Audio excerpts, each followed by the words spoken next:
جوئی سیوم با فضیلت گلبویeva از جمهوری تاجیکستان. با عرض سلام و وقت بخیر هواداران و علاقمندان گوشتین زیبای جریان رقابت‌های روز پایانی و قبلتر از آن از مراسم تقدیم جایزه سپاری منظور شما می‌گردد دوستان عزیز و یادآور می‌شوم که قبل از برگزاری رقابت‌ها مراسم تقدیم جایزه ها را تماشا می‌کنیم. این چهره ها که دیروز رقابت کرده بودند در میان بانوان در بخش بانوان رقابت کردند و به همین ترتیب خوشطالعان هستند که برنده شدند در روز یکم نهمین دوره از مسابقات جام پرزیدنت جمهوری تاجیکستان باید به جدایی. یادآور می‌شوم دوستان عزیز که در بخش بانوان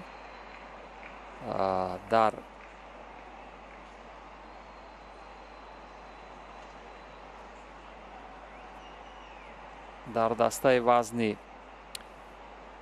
63 کیلوگرم و 57 کیلوگرم رقابت ها صورت گرفتند. شاهد قلندرова که فعلا روی زینه افتخاری به صفت غالب هست و در برابر او روزافزون بکنظرova و جانانه نظرova دو جداکار بخش زنان بودند که از تاجیکستان زینه های دوم و سوم را اشغال کردند.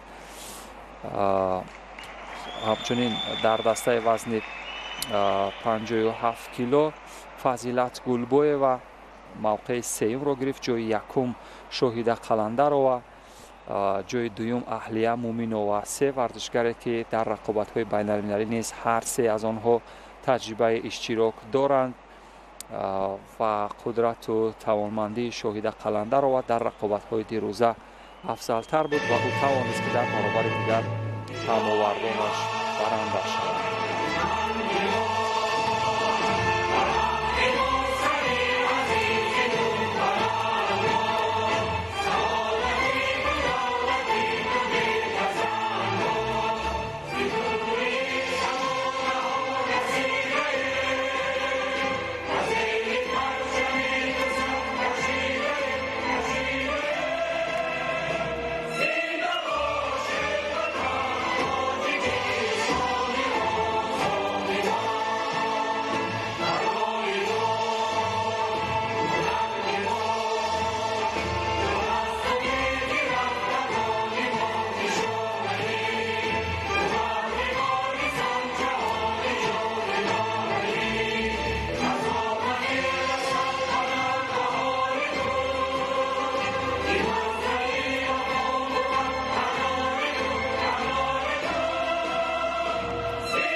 ورزشگر بانوان تاجیک را با این غالبیت که در رقابت‌های مبارکباد بین‌المللی هم تجربه اشتراک داشتند. شاهد قلندرova ورزشگر 23 ساله تاجیک برنده زینه اول شد. جام پرزیدنت تاجیکستان را روی دست برداشت و اهلیه مومینova هم اشتراکچی رقابت‌های بین‌المللی است. دو اشتراک در رقابت‌های بین‌المللی دارد و او هم برنده نشان نقره شد و فضیلت گلبویeva باشد که او نیز در گران پری و مسابقات منطقوی اشتراک کرده است. او نیز برنده مدال биринҷӣ шуд. дар дастаи вазни 81 килограмм ки дирӯз ҳам рақобатҳо хеле ҷаззобу диданӣ ва пуршиддат сурат гирифтанд. чаҳор варзишгари хушшанс пайдо карданд ки барандаҳои зинаҳои ифтихорӣ ё ҷойҳои ифтихорӣ шаванд. хотиррасон мекунам ки ҷойҳои сеюмро раҳматуллобек Фарҳодов, варзишгари тоҷикистонӣ ки рӯи тасвир ҳам мушоҳида мекунед, ва Рамазон Алабердиев бошад, паҳлавони ӯзбекистонӣ, барандаи медали дигари биринҷӣ ё зинаи сеюм шуд. Парвиз Собирзода, муовини аввали раиси кумитаи кор бо ҷавонон ва варзиши назди ҳукумати ҷумҳурии Тоҷикистон медалҳоро ба ғолибон тақдим мекунад. варзишгароне ки ду ҷои сеюмро бо ҳам диданд, медалҳои худро ҳамакнун ба гардан овехтанд. медалу ифтихорнома ва тӯҳфаҳое ки аз сӯи дастандаркорони Федератсияи ҷудои Тоҷикистон таъсис дода шуда ба ғолибон тақдим мешавад. Меҳдӣ Фатҳӣ аз ҷумҳурии Исломии Эрон, ин чеҳра ки рӯи тасвир ҳаст, барандаи нишони нуқра шуд.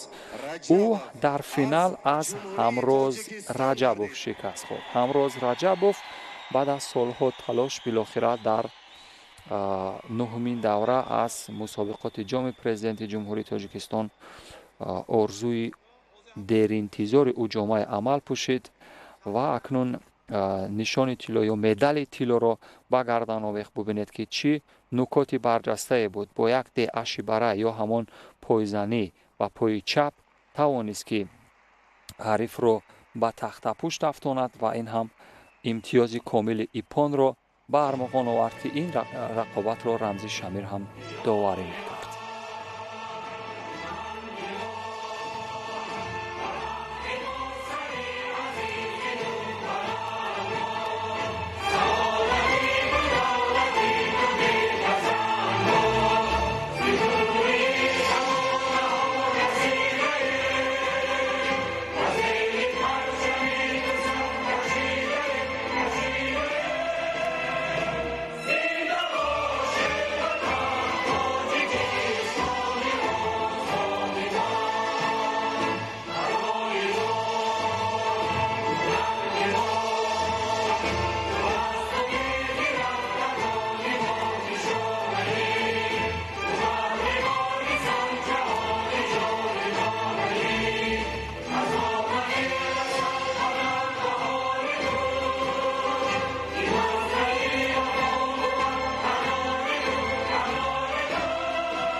با ورزشکاران نوبتی این موفقیت و غالبیت را شادباش میگوییم. بلندتر قرصک میزنیم به افتخارشون.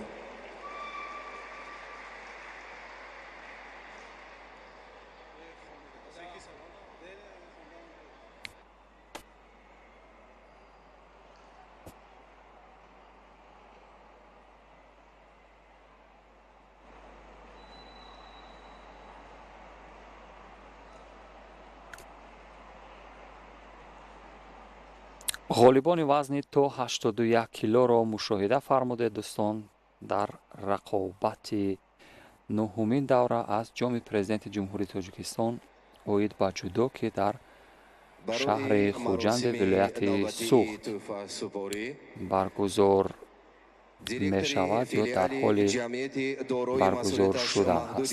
формула 55 дар вилояти Суғ Хушбахт Расулов таклиф карда мешаванд. ва қарор аст ба ғолибони вазни то 63 кило расми эҳдои ҷоизаҳоро бубинем ё маросими тақдими ҷоизаҳо ва бинобар сабаби теъдоди иштирокчиён камтар будан дар дастаҳои вазни 63 килограмми занон ва 57 килограмми занон аз ин рӯ фақат як ҷои сеюм буд ва ҷои сеюм насиби рӯзафзун Бекназарова варзишгари Тоҷикистон медали биринҷиро аз они худ кард. ӯ ҳам дар рақобати ниманиҳоӣ дидем ки чӣ гуна як варзишгари боризе буд. Аз Мавлуда Одинаева шикаст хӯрд ва Мавлуда бо усули бисёр ҷаззобу диданӣ бардошта задан ӯро мағлуб кард. Ҷонона Назарова боз як чеҳрае ки ӯ ҳам истеъдоди хуб дорад. Рақобатҳои ӯро дар мусобиқоти сунатӣ бахшида ба наврӯзи байналмилалӣ ҳамасола мушоҳида мекунем. Шояд аз ӯ ояндаи дурахшоне ҳам дар пеш бошад. Ҷонона Назарова мавқеи дуюмро гирифт, медали нуқраро насиб шуд ва нишони тилло ва ҷоми президенти ҷумҳурии Тоҷикистон дар ин вазн ё ҷоизаи асосӣ ба Мавлуда Одинаева насиб гардид. Мавлуда Одинаева ки ӯ ҳам дар рақобатҳои дохили ҷумҳуриявӣ пайваста иштирок мекунад, бо писарон ҳатто рақобат мекунад, чун дар мусобиқоти рушдини миллии сунатӣ ки дар остонаи таҷлили ҷашни наврӯзи байналмилалӣ баргузор мегарданд, касе аз ҳарифони ӯ аз гӯем дар бахши занон ҳарифе надорад ё ҳамоварде надорад. Аз ин рӯ бо мардон ё бо бачаҳо рақобат мекунад ва аксаран ҳам пирӯз мешавад. Мавлуда Одинаева дар клуби варзишии Кони Гур тамрин мекунад ва борҳо тавониста ки дар рақобатҳои мухталиф дар Тоҷикистон ҳам устоди варзиши дараҷаи ҷумҳуриявиро дорад ва дар рақобатҳои байналмилалӣ ҳам иштирок кардааст ва акнун ин ҳам дар се категорияи вазни рақобатҳо аст ки ба ифтихори варзишгарони Тоҷикистон суруди миллии ҷумҳурии Тоҷикистон ҳам дар ин фазои мутантан садо медиҳад.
волейболро бори дигар муборакбод мегӯем, ба меҳмонон ташаккури зиёд мегӯем ва хоҳиш менамоем ки ба ҷойҳои муайян гардида гузашта нишинанд.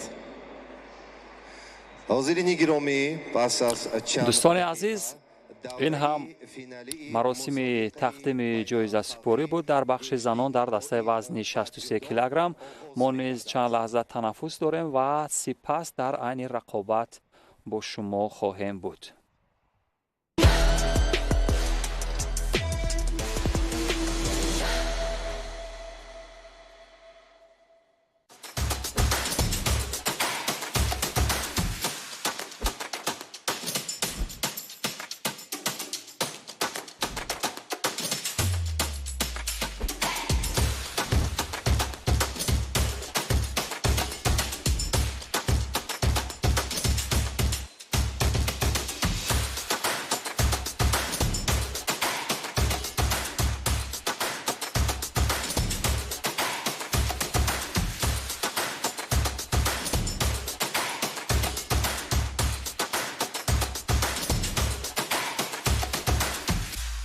Сиюмамол. Все лучшее для вашей семьи.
Gold medal goes to Nurali Emomali of Tajikistan.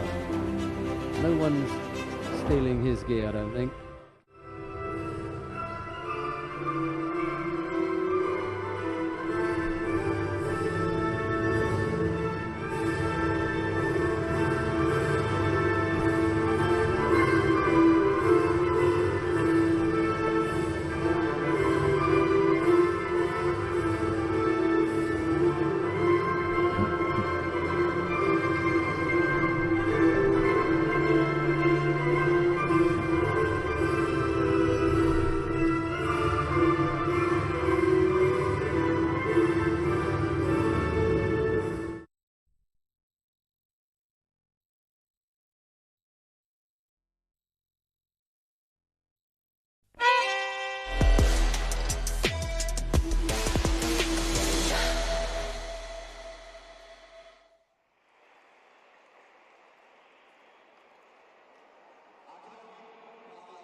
دوستانی عزیز، هواداران و علاقمندان گوشتین جذابی جودو، گزارش مستقیم ما ادامه می‌یابد از رقابت‌های نهایی دومین روز از مسابقات جام پرزیدنت جمهوری تاجیکستان آید به جودو، جایی که این چهره‌های خوش‌طلع شانس پیدا کردند تا در رقابت‌های نهایی برای مدال بجنگند. این ورزشگر تاجیک اصل یعقوب جان نظیروف هست که در رقابت‌های مقدماتی که در 4 رکنی‌های بازنده شد، با رفتن به قوازمایی تسلابخش شانس پیدا کرد و در رقابت شانس دوم توانست که برنده شود. همین ترتیب برای به دست آوردن مدال برنجی اکنون مبارزه میبرد. یعقوب جان نظیروف پهلوان سفیدپوش از تیم ملی جودوی فدراسیون روسیه نمایندگی میکند. در مورد ورزشگر قزاقستان ارمخان نوربکوف هم در رقابت‌های مقدماتی دیدیم که چگونه هنرنمایی کرد. در مرحله تسلابخش یا در شانس دوم هم بسیار ماهرانه بود استعدادش و با پیروزی در گلدن اسکو با حریفش در دور تسلابخش توانست که به اینجا برود، ولی در برابر یک حریف جدی‌تر هست، یک حریف با اقتدار تمام در بخش‌های گوناگون فنی. و ببینیم این یعقوب جان که روی تصویر مشاهده می‌فرمایید سال‌های گذشته از تیم ملی نورسان و جوانان تاجیکستان نمایندگی میکرد و در بزرگسالی به تیم ملی فدراسیون روسیه پیوسته و تا این مدت هم هیچ دستاورد برای تیم ملی فدراسیون روسیه در کارنامه ندارد، ولی در میان کلوب ها اشتراک میکرد، چند مرتبه اشتراک کرده ولی برای رسیدن و اینجا یک پایزنی به مورد داشت. ببینید یک وزری میگیرد. یعقوب جان نظیروف در تاجیکستان مخلصان زیاده دارد، در بخش کار در زمین کار میکند. تا کجا موفق می شود؟ یعقوب جان نظیروف پهلوانی که فعلا در نواز دستی بالایی را دارد، میتواند دستی حریف را لدهد. ورزشگر 23 ساله است از تیم ملی فدراسیون روسیه و یادآور میشم که یک گرند اسلم اشتراک کرده است. برای فدراسیون روسیه دستاورد ندارد ولی در مسابقات جام اروپا یک مدال نقره دارد. دوستان عزیز معذرت میخوام، سال 2020 بود که در چمپیونات اروپا برنده نشان نقره شد و این هم یگانه گویم افتخاراتی که برای تیم ملی جودوی فدراسیون روسیه به ارمغان آورده است. یعقوب جان نظیروف ورزشگری 23 ساله که با جودوگی سفید هست. کارد زرد با سبب کمکاری با نظیروف و همچنین دومی کارد زرد هم با همین دلیل با هماورد او داده می شود. پهلوان ازبکستانی و این هم یک پرتاب بود. وزری هست یا نه؟ داور چی گمان میکند؟ داور میگوید که نوارهای تدریجی یا سوس کرده شده را ببینیم و خلاصه کنیم بعد از آن که چه اتفاقی خواهد افتاد. بله، نوارهای آهسته را داور میگوید یک بار ببینیم. ورزشگر قزاقستان هم بعد از آن که یک وزری آمد برای وزر داده بود، ای پانسه نگه را اجرا کرد و در گمانم اینجا اکنون به صفت یکی از کارشناسان سطح بین المللی که هست رمزی شمیروف، او شاید در این مورد قضاوت کند. در بعضی حالت ها اگر دفاع بر سر باشد خانسو کمک می شود، در صورت غیر چیزی نخواهد بود. ولی داوران چی قضاوت میکنند؟ داوران دیگر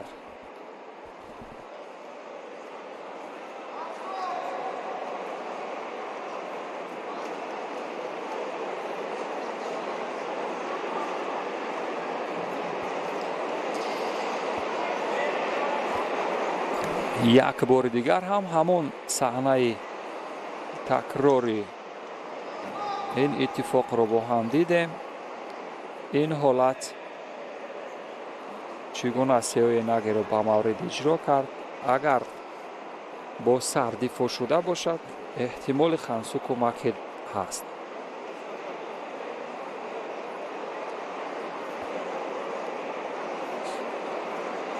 варзишгари Қазоқистон 21 сол син дорад. ӯ дар корномааш як нишони тилло дар мусобиқоти қитъавӣ ё осиёиро дорад. дар ҷоми осиё дар соли 2021 дар Алмато барандаи нишони тилло шудааст ва 2 зинаи панҷуми дигар дорад. ин ҳам ягона дастоварде ки варзишгари Қазоқистон дар корнома дорад.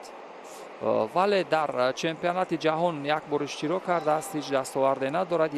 дар як гран-при ҳам иштирок карда ва дар 2 давра аз мусобиқоти чемпионати осиё ҳам иштирок кардааст ки дастоварде надорад. хулосагирии доварон ҳам ба назар мерасад ки печида бошад, назарҳо ҳам гуногун бошанд. мустақим аминов ҳам довари марказ аст. ӯ ба доварон дигар ва кӯмакдоварон ишора кард ки бояд дар ин маврид қазоват шавад. бори дигар ҳам ҳамин наворо пайопай аз зовияҳои гуногун коргардони мо манзур мекунад. бубинед, ибтидо ба пешонӣ, ба қисмати пеши сар ба болои татами зад. гумон мекунам ин як марҳилаи ба сар дифоъ, якам гарданашро ба қисмати пеш кард. дӯстон, якам ба назар мерасад ки дар ҳамин ҷо дар ҳаракоти дифоӣ дар айни афти бехатар якам ба таъбире таваккул кард, ё ин ки ҳарчи бодо бод гуфт. Ёқубҷон ва Хансу кӯмаке, бубинед, Хансу кӯмаке бо далели оне ки Ёқубҷон Назиров бо сар дифоъ кард. доварон ҳам хеле дар ин маврид қазоват карданд. эҳтимол дорад дахолати Рамзи Шамиров ҳам дар ин ҷо бошад ва бо дахолати Рамзи Шамиров ин як маротиба бубинед аз коучигар истифода кард, бисёр ба маврид пойзанӣ кард. Ёқубҷон як вазаре гирифт, вале дар баробари партоби сеои нагеи ҳариф ҳамонтар ки мебинем чандон толеаш баландӣ накард, бо сар дифоъ кард ки ин Хансу кӯмаке аст. ба ҳамин тартиб медали аввали биринҷии вазни то 90 кило ба Эрмахан Анорбеков, варзишгари Қазоқистон, муяссар шид ва мо ҳамчанд лаҳза танаффус дорем ва баъд аз он бармегардем. оё дард ба наздикони шумо нороҳатӣ эҷод мекунад?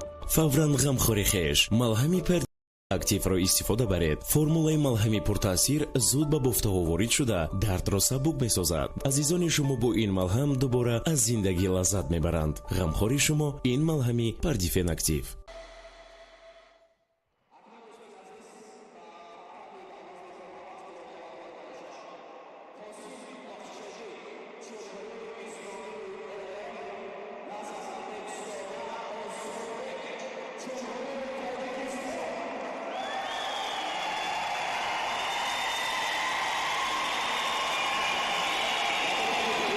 қарор аст як рақобати ҷаззобу дидании дигареро бо ҳам мушоҳида кунем. дӯстони азиз, ҷое ки паҳлавони Эрон Бақчиқӣ Қосим бо ҷудогии сафед ба саҳнаи рақобат ҳозир мешавад. ӯ дар баробари паҳлавони тоҷикистонӣ ҳунарнамоӣ хоҳад кард. паҳлавонони мо ҳам имрӯз хеле дурахшон буданд. Назарбекзода Озодбеки имрӯз ҳарифоне аз Узбекистон, Достон Мелиев, яктан аз паҳлавонони номошнои узбекистониро аз садди роҳ бардошта буд. Озодбек имрӯз хеле дурахшон зоҳир шуд ва дар марҳилаи чаҳоряк ниҳоӣ шикаст хӯрд. дар марҳилаи нима ниҳоӣ аз Кароматулло Ҳакимов шикаст хӯрд. ба ҳамин тартиб Кароматулло Ҳакимов дар финали рақобатҳо аст ки бо Ҳақназар Назаров рақобат хоҳад кард.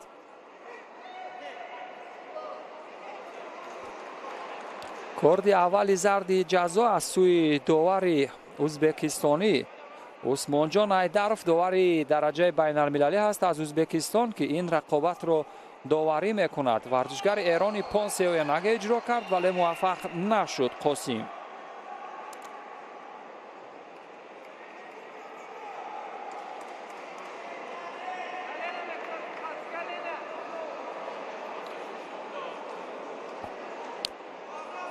امروز هم روزی بختی پهلوانان تاجیکستان بود. ورزشگران تاجیک خیلی خوششانس بودند دوستان که دیدیم در فینالی رقابت‌های امروزه قریب که اکثرا پهلوانان تاجیکستان هستند.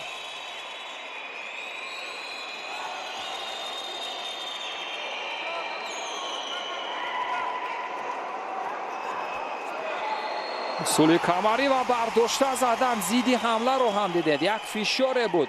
داوران هنوز قضاوت نکردن در مورد ورزشگری برتر. 2 کارت زرد هست روی نمولوحه مشاهده می‌فرمایید. نتیجه برابر هست. هر دو هم یک شیدویی دارند.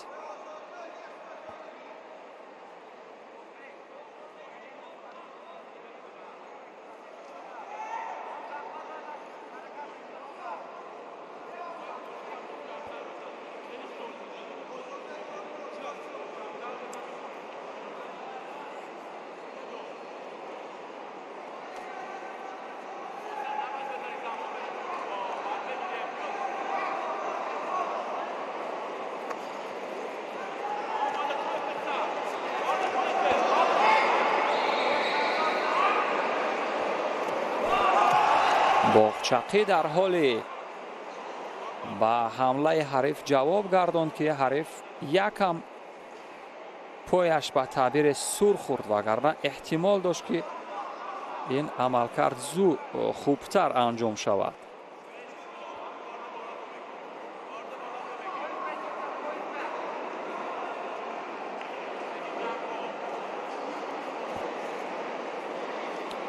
قاسم باغچقی ورزشگر ایرانی با جداگی سفید هست. یک ببینید اصول کمری کاشی وضع به سمت چپ گوشی را استفاده کرد ورزشگر ما و توفیل کمر و دست چپ ولی موفق نشد ولی شروع شوق مخلصان را برانگیخت. اگر سالن برگزاری مسابقات به همین مانند یا این چنین پر از تماشاچیان باشد خیلی جذاب و دیدنی می شوند. مخلصان الهام میگیرند از تشویق از تماشای هنرنمایی و پهلوانان الهام میگیرند از تشویق ورزشگران که این هم زیبایی رو در این فضای متنتن به نمایش میگذارد. یکی از ویژگی های مهارتی که نظربک زاده در این رقابت ها داشت به سمت چپ بدون ترس و هراس ولی یک پایزنی ببینید گمان میکنم از داخل پای حریف بود با همون روش کوچیگری بود و ورزشگر ایران اکنون برتریت رو کامل میکند. اسیکو میوزه. این هم باغچقی قاسم که در بخش اسیکو میوزه هم برتر وزر عوضت ایپان. امروز این دومین رقابت است در مرحله نهایی رقابت ها که میبینیم. ورزشگران قبل از انجام وقت اساسی هماوردان خش را ضربه فنی میکنند، یعنی در همان وقت معمولی کار را تمام میکنند. نوارهای آهسته یا صحنه های گوناگون را میبینیم از نوارهای آهسته و بعد از آن بعد یک لحظه تنفس هم داریم و سپس برمیگردیم و ببینیم در نوارهای سوز کرده شده چگونه عمل کرده صورت گرفت از سوی ورزشگر ایران باغچقی. اگر در اسم یا در تلفظ نسب این ورزشگر اگر اشتباه سر زده باشد از سوی معذرت میخواهیم، ولی با زبان انگلیسی توجیه که هست باغچقی قاسم عملکرد جذاب داشت. در بخش سراپا بسیار خوب توانست که موازنت حریف رو کنترل کند و بعد از آن در بخش اسیکام وضع هم بسیار شایسته هنرنمایی کرد. به همین ترتیب دوستان عزیز پس از چند لحظه برمیگردیم.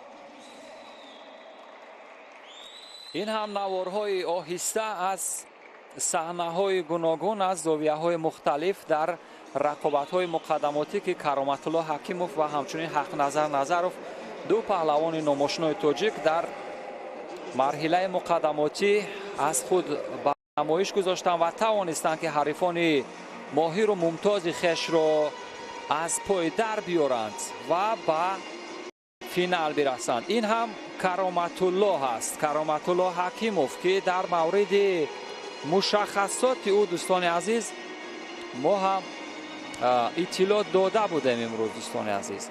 کرامت الله حکیموف با جودوگی سفید هست.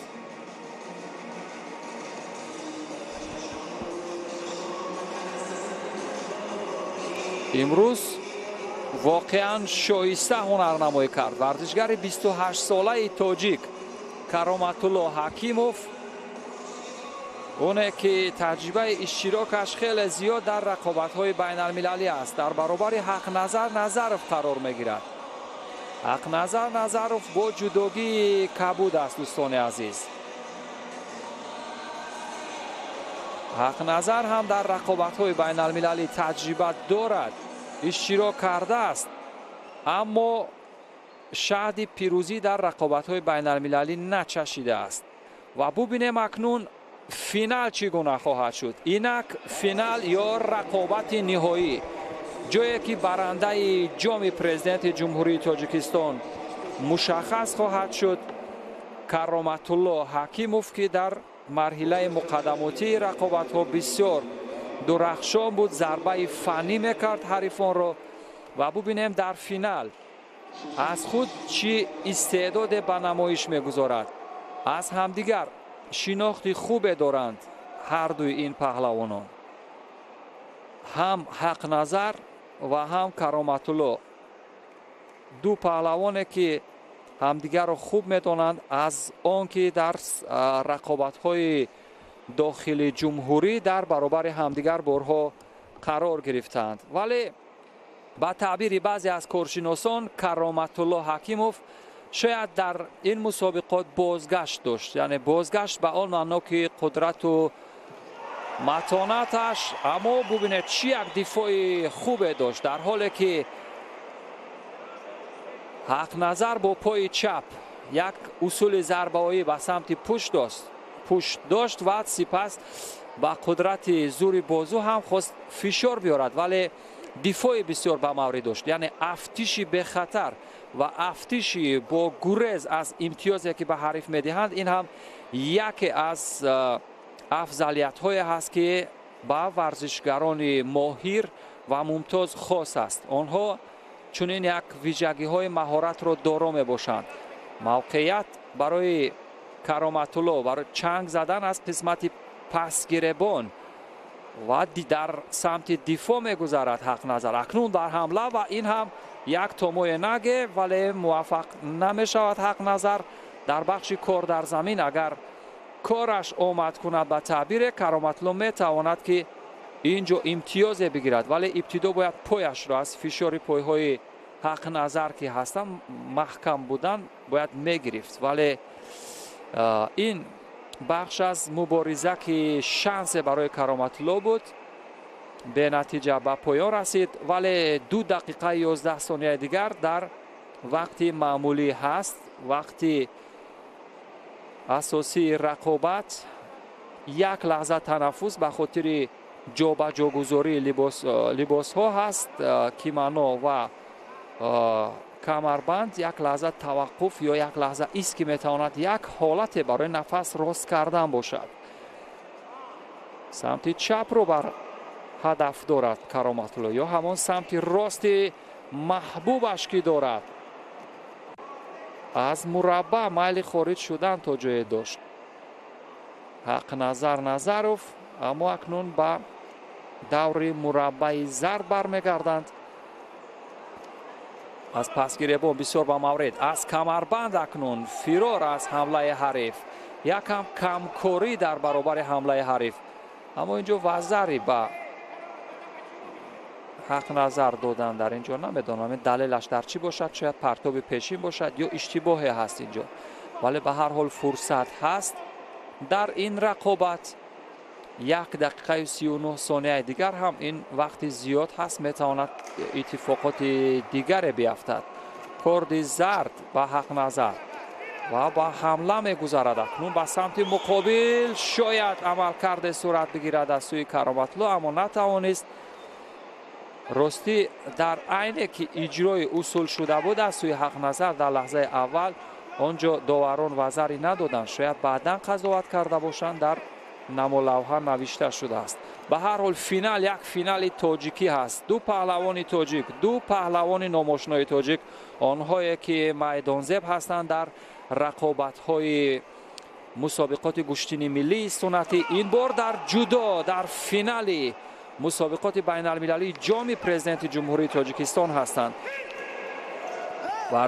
мураббии эронӣ Ато Муҳаммад Аббоснажод ҳам бисёр нигарон ҳаст аз ин ки ин ҷо шогирдаш ё дастпарваре ки дорад ё ӯ нафареро ки ҳамроҳӣ мекунад дар ин ҷо ба Кароматулло тавсия медиҳад. ва бубинем Кароматулло акнун дар қисмати поёнӣ чӣ амалкарде нишон медиҳад. ин ҷо як нав лағжише буд дар бахше ки худи Кароматулло мехост ҳамла кунад, аммо якам пояш лағжид ва дар ин ҷо довар рақобатро бояд манъ кунад, чун ба назар мерасад ки ҳеҷ иттифоқе нахоҳад афтод. вале вазарие ки дар лаҳзаи аввал дода нашуд нисбатан поёнтар ё дар қисмати чанд лаҳза аз фурсат гузаштан рӯи табло ё намолавҳа ё ҳамон сониясанҷ ба таъбири дигар навишта шуд. сонияҳои поёнӣ ҳастанд, ҳарду ҳаминро хуб эҳсос мекунанд. Кароматулло бештар ки агар вазари дода бошад акнун исули ичимата ва бори дигар ҳам фалшатак инҷо шояд бошад. довар ба фалшатак бояд як корди зарди дигар ба ҳақназар бидиҳад, аммо инро нодида мегиранд ва иҷрои усул аз сӯи Кароматулло буд, вале ба назар мерасад ки ҳақназар Назаров аз лиҳози физикӣ омода ҳаст ба ин рақобат ва Кароматулло ҳам дар сонияҳои поёнӣ ба ҳамла мегузорад бо тамоми қудрату тавон. як пойзанӣ бубинед барҳаму дарҳамӣ дар пойҳо ба ҳамин тартиб як усули зебои томои наге, вале вақт ба анҷом мерасад. ба ҳамин тартиб ҳақназар Назаров бо як вазари дар финал Кароматулло Ҳакимовро ноком мекунад ва барандаи нишони тилло ва ҷоми президенти ҷумҳурии Тоҷикистон дар соли 2022 мешавад.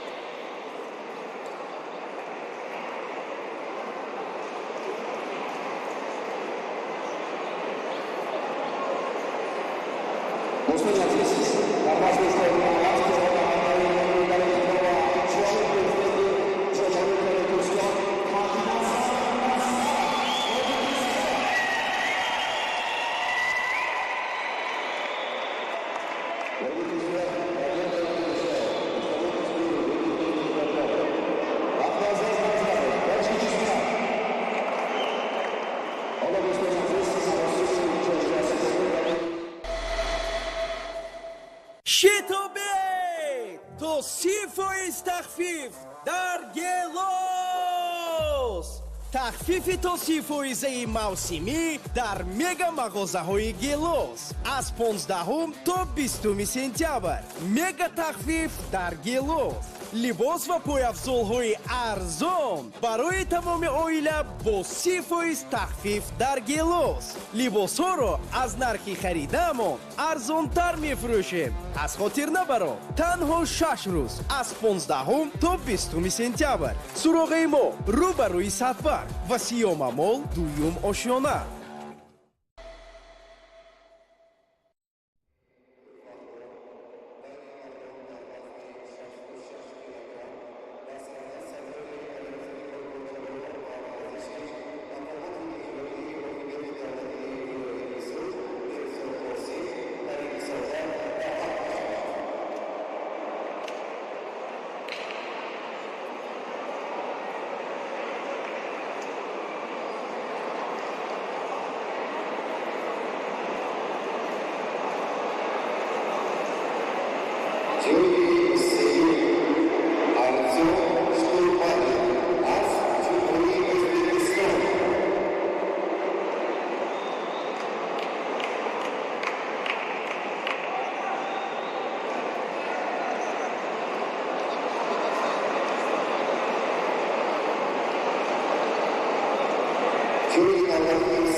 دوستان عزیز، هواداران و علاقمندان جودو و مراسم تقدیم جایزه ها توجه میکنیم. در دسته وزن 66 کیلوگرم این رقابت ها دیروز برگزار شده بودند و رسمی تقدیم جوایز یا جایزه ها در روز دوم برگزار میشوند یا دوبار میشوند که در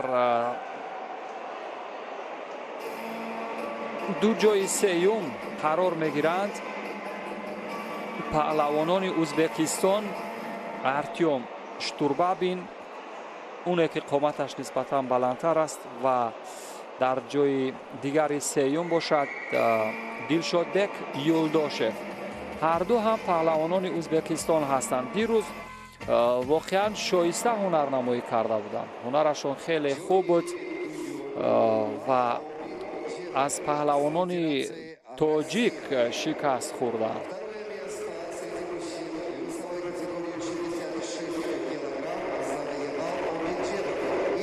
اوبید جیبوف باشد که دیروز هم در فینال از مولا رجب خلیفایف شکست خورد. او برنده نشان نقره و همچنین 20,000 سامانی میگردد. او جای دوم را از آن خود کرد و مولا رجب خلیفایف از جمهوری تاجیکستان.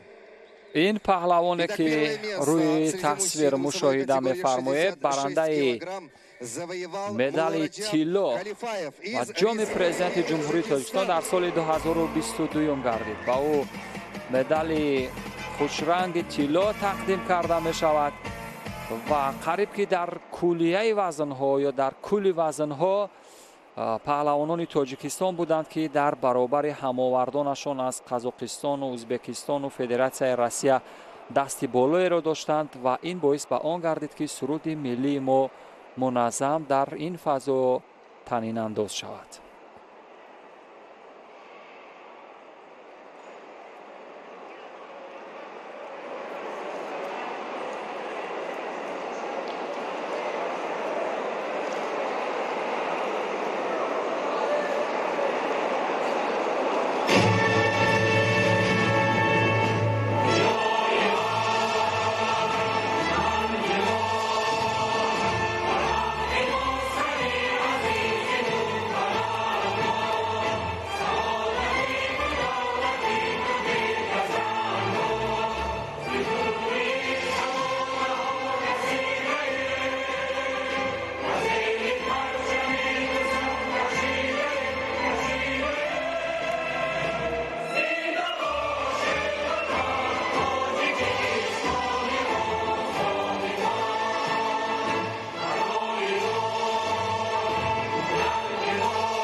واقعا ورزش هم با مخلصان و هواداران و علاقمندانش جذاب و دیدنی هست و مراسم تقدیم جایزه سپاری را دیدیم یا مراسم تقدیم جایزه ها را دیدیم که در دسته وزن 90 کیلوگرم معذرت 66 کیلوگرم برگزار شد و غالب این وزن مولا رجب خلیفه از تاجیکستان بود.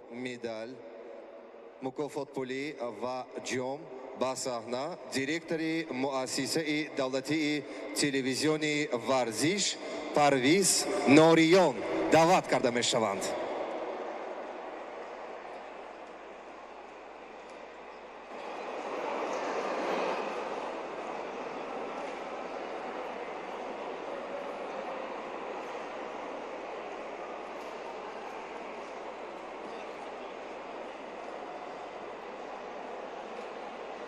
اینک در بین مردان در وزن 90 کیلوگرم جای سیوم با قاسم بخشی از جمهوری اسلامی ایران مرحمت.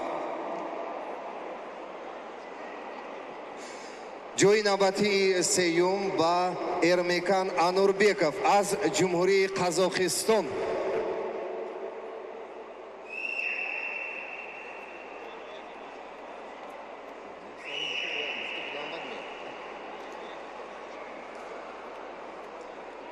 جای دوم نصیب کرامتالله حکیمов از جمهوری تاجیکستان و باز یک جای یکم صاحب حقنظر نظرов از جمهوری تاجیکستان می‌گردد. رسمی تقدیم جایزه ها در دسته وزن 90 کیلو را مشاهده می‌فرماییم، جایی که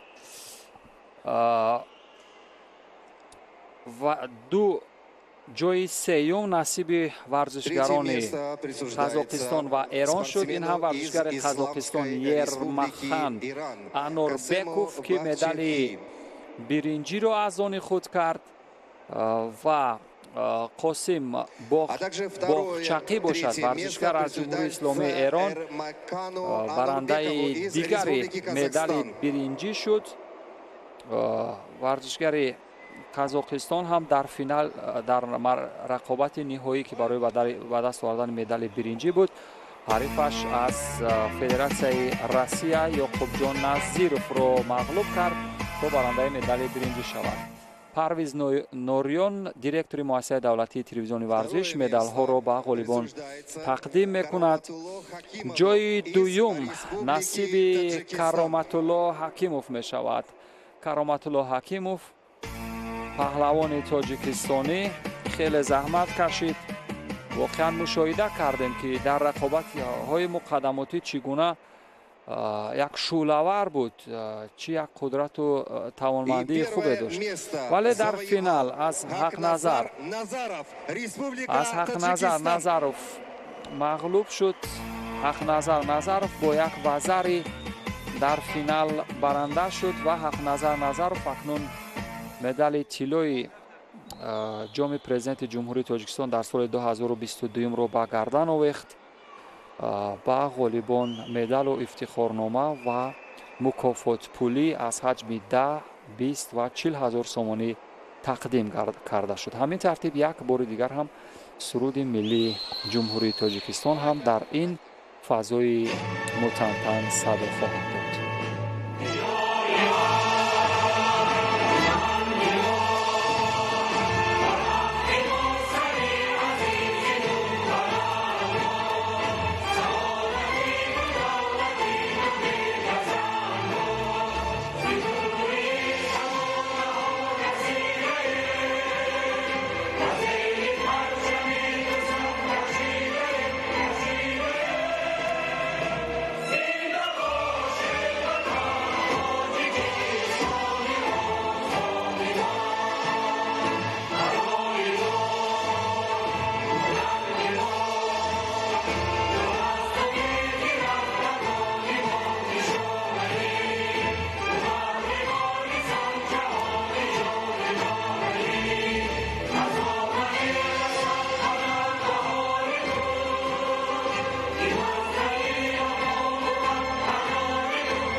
бошад.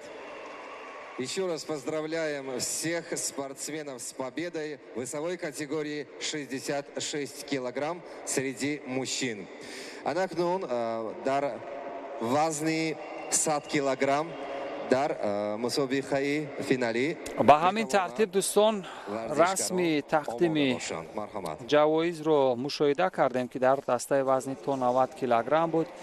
инҳо ҳам варзишгарони хуштолее ки медалҳои биринҷӣ ва нуқраву тиллоро дар ин мусобиқот бо ҳам диданд ва ба вазни то 100 килограмм таваҷҷӯҳ мекунем, ҷое ки боз истеъдодҳо дар марҳилаи ниҳоии рақобатҳо ҳунарнамоӣ мекунанд. мухлисону ҳаводорон ҳам дар маҳалли баргузории мусобиқот дар салони мусобиқот ҳузур доранд.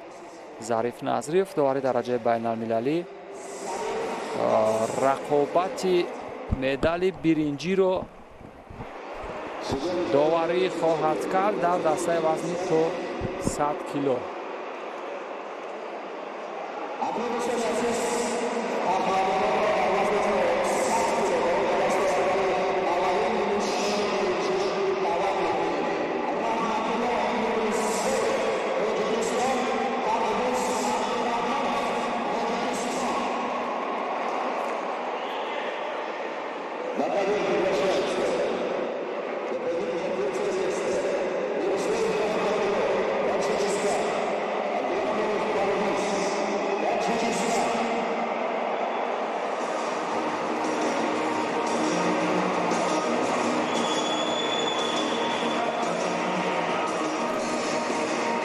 раҳматулло мирзоев, дастпарвари клуби варзиши Вастан, яке аз чеҳраҳое ки дар рақобатҳои дохили ҷумҳуриявӣ ҳунару истеъдоди ӯро борҳо иширо кардаем ва бубинем дар рақобати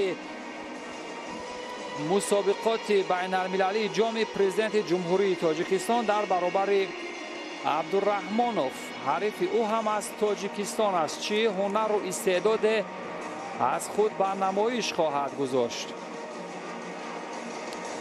парвиз абдураҳмонов бо ҷудогии кабуд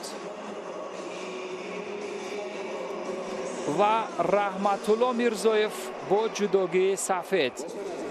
паҳлавонони навкору навтаҷриба бубинем дар рақобат барои ба даст овардани медали биринҷӣ аз худ чӣ истеъдоде ба намоиш мегузоранд.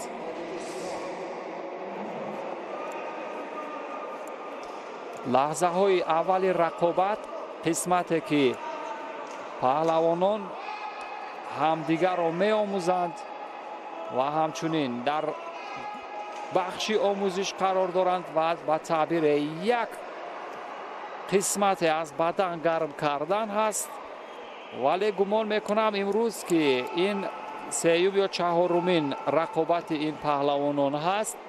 аз ин рӯ ҷое ба ҳоҷат ба бадан гарм кардан гуфтан нест. аз ин рӯ онҳо рақобат хоҳанд кард.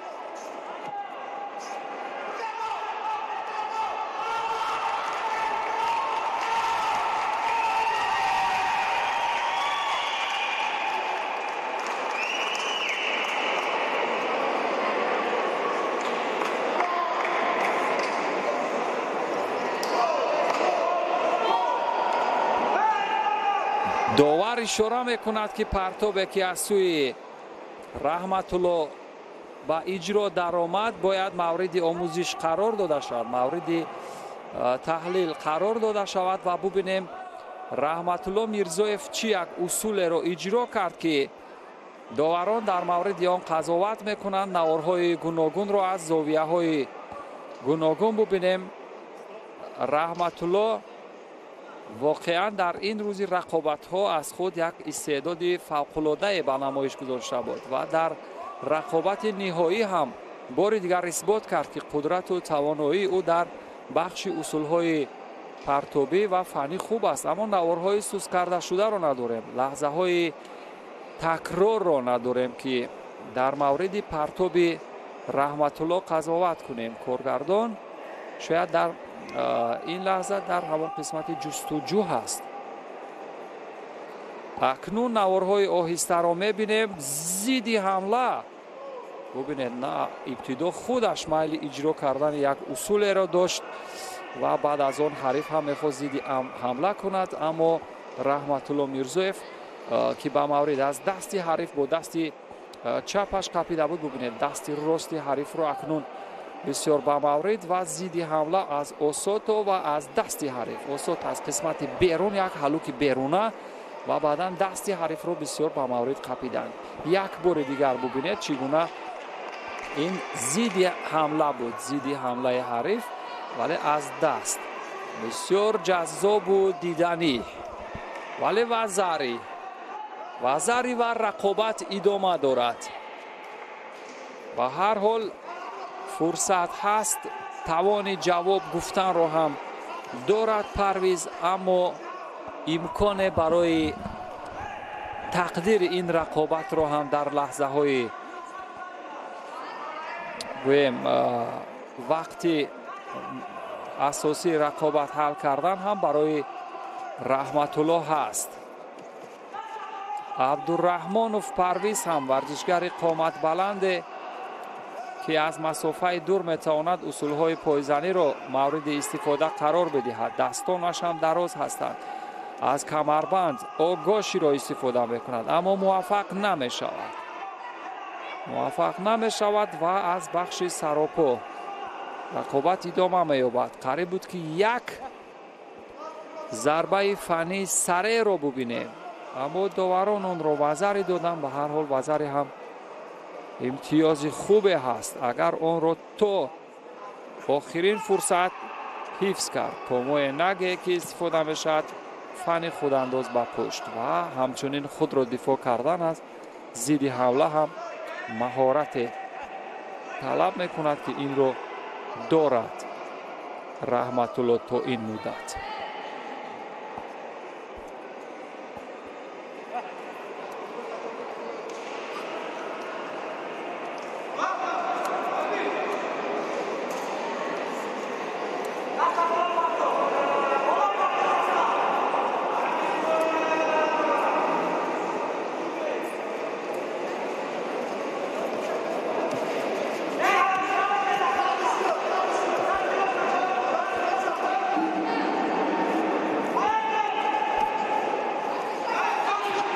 اکنون توموی نگه از سوی پرویز ولی نتیجه ندارد. خودانداز به پشت اصولی که امروز سر استعمال بود. پیوسته ورزشگران از این فن استفاده میکردند. از همون شیوه خودانداز به پشت و بعدا کنترل کردن حریف، تعادل حریف رو هم برهم زدن، اصولی که چندین بار مورد استفاده قرار گرفت ولی کسی از ورزشگران به آن موفق نشد که امتیاز بگیرد. 48 ثانیه دیگر تا پایان وقت اساسی. رحمت الله میرزویف در رقابت برای به دست آوردن مدال برنجی برنده هست. با همان اصولی که اجرا کرد دوستان شما هم مشاهده کرده، در نوارهای آهسته دیده ولی ماهرانه بود. یک کارد زرد بر رحمت الله با سبب فالش اتاک یا همون حمله دروغین. اون موقعیت از کمربند میخواهد چنگ بزند پرویز، بالاخره موفق میشود. ببینید داشتن دستان دراز همین برتری رو دارد. سومی گایشی اجرای اصولی که نتوانست به آن موفق شود پرویز و اینجا شانس به حریف واگذار کرد تا در بخش اسیکومی وضع حرکت کند و 11 ثانیه دیگر تا پایان فرصت هست.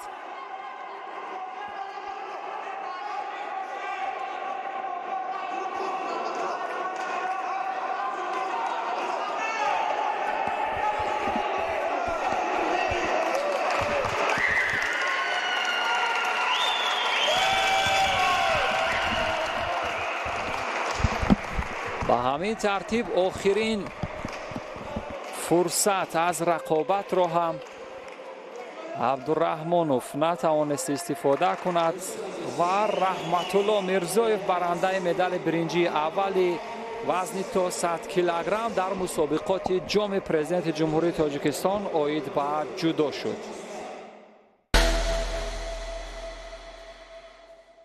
барои муҳаррик равғани комилро чӣ гуна бояд офарид? барои ин таҷрибаву дастони усто ва технологияҳои муосиру аъло лозиманд. барои равғани синтек мо иловаҳои омехтаи махсусро истеҳсол ва истифода намуда сифати сатҳи ҷаҳонӣ ба даст меорем. синтек ҳамеша интихоби оқилона.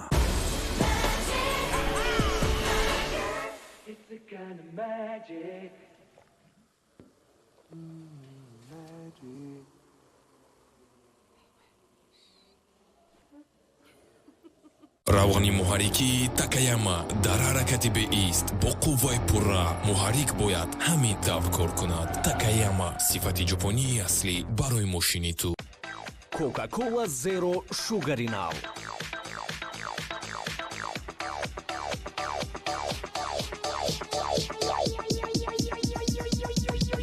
Бечашва интихоб намо.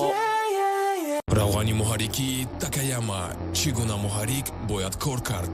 дар ҳаракати беист бо қувваи пурра бо гардиши баланд тавонад ки ба муқовимати бар зиёд дош диҳад. чунин муҳаррик бо равғани Такаяма кор мекунад.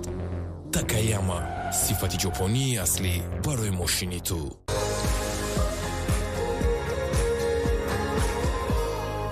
равғани муҳаррики Такаяма дар ҳаракати беист бо қувваи пурра муҳаррик бояд ҳамин тавр кор кунад. Такаяма сифати ҷопонии аслӣ барои мошини ту.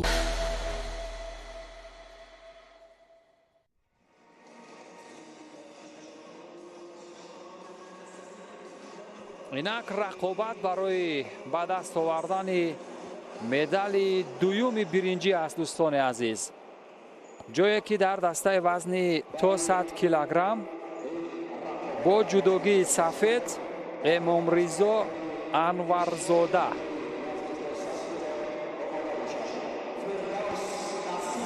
бо ҷудогии сафед рақобат хоҳад кард. Эмомризо Анварзода, ин чеҳра ки рӯи тасвир мебинем дар баробар як тан аз паҳлавонони номошнои тоҷик ҳаст.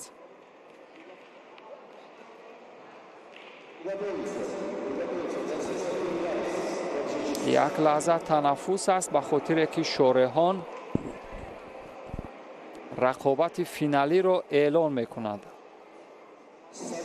чӣ ҷои танаффус ё таваққуф бояд бошад, дар ҳоле ки аллакай мушаххас аст ки баъд аз ин рақобат марҳилаи ниҳоӣ ҳаст. яъне чунин як шеваи эълони ба рақобат баромаданро дар рақобатҳои байналмилалӣ кам мушоҳида мекунем. яъне варзишгар дар ҳоле ки ба саҳнаи рақобат мебарояд, ӯ бояд дар ҳамон лаҳза ба мубориза шурӯъ кунад. яъне ин таваққуф қариб ки каман дар кам ҳаст дар рақобатҳои байналмилалӣ.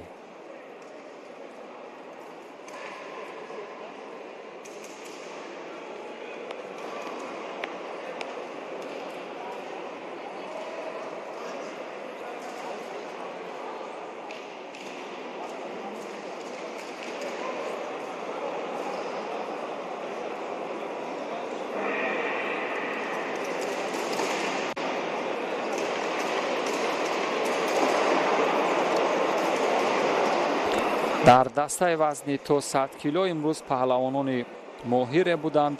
аз ӯзбекистон, аз федератсияи Россия, аз Қазоқистон ҳам иштирок карданд ва билохира паҳлавонони мо низ то ба финал расиданд. исроил Раҳимов, ин паҳлавоне ки аз гурӯҳи Би рақобатҳоро шурӯъ карда буд ва яке аз умедҳо барои нишони тилло ба шумор мерафт, вале дар рақобатҳои радабандӣ бозанда шуд ва ба рақобат барои ба даст овардани медали биринҷӣ акнун талош мекунад. исроил Раҳимов паҳлавоне ки бештар дар рақобатҳои дохили ҷумҳуриявӣ аз худ дарак додааст. Яъне дар мусобиқоти гӯштини миллии сунъатӣ борҳо тамошо кардем ҳунару истеъдоди ӯро ва ҳамчунин дар мусобиқот ё чемпионатҳои дохили ҷумҳурӣ пайваста иштирок мекунад ва дар дохили ҷумҳурӣ дастовардҳо дорад, вале дар рақобатҳои байналмилалӣ кам ӯро дидем. Вале Эмомризо Анварзода ки дар клуби варзишии Кони Гурд тамрин мекунад, ӯ варзишгаре ки дар чанд рақобатҳои мусобиқоти ҷаҳонӣ иштирок кардааст, миёни наврасону ҷавонон ҳам яъне таҷриба дорад. ва бубинем дар баробари Исроил Раҳимов чӣ кор хоҳад кард.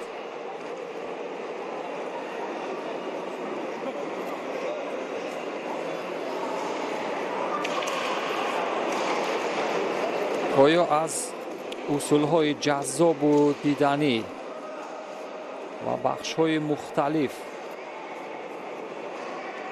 истифода мешавад дар ин ҷо? Исроил Раҳимов дар саҳнаи рақобатҳои байналмилалӣ ҳам иштирок кард ва бубинед як амалкарде ки оё боис ба гирифтани вазаре ҳаст ё на, инро доварон қазоват карданд. ҳанӯз ҳеҷ хулосае накарданд, вазаре нест. Исроил Раҳимов ёдовар мешавам ки дар рақобатҳои байналмилалӣ ҳамагӣ як маротиба иштирок кардааст ва он ҳам соли 2019 дар ҷоми Аврупо буд. миёни бузургсолон дар Оренбург иштирок кард ва дар даври аввал аз ҳарифаш аз ҷумҳурии Молдова Юрий Макану шикаст хӯрда буд. яъне Исроил ҳамагӣ як рақобати дараҷаи байналмилалӣ дорад.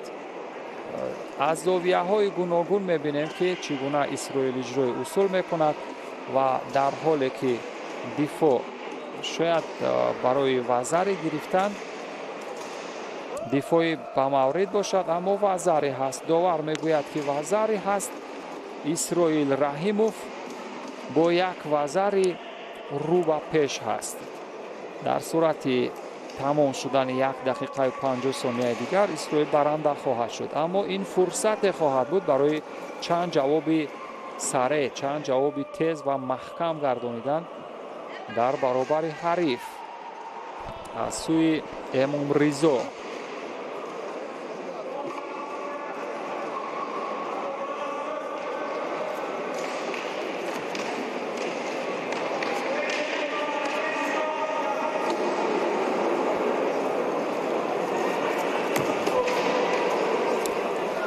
Анварзода 20 сол син дорад, яъне 5 сол нисбат ба Исроил хурдтар ҳаст ва Анварзода бо вуҷуди 20 сол син доштанаш дар корномааш ҷоми Осиёро дар Тошканд дар миёни наврасон дорад соли 2019 ки ин ҳам аз гӯем баландтарин дастовард дар ифтихороти варзишиаш ба шумор меравад ва дар маҷмӯъ дар 10 рақобатҳои сатҳи байналмилалӣ иштирок кардааст Эмомризо ва имрӯз моҳирона рақобат мекунад дар баробари варзишгаре ки синаш нисбат ба ӯ калонтар ҳаст. ва як бори дигар ҳам пойзанӣ ва идора кардани таодули ҳариф аз сӯи Исроил бармаълум мешавад, яъне бартарӣ дорад, аммо ин бор дифои Эмомризо бисёр хубтар буд дар бахши дифоъ.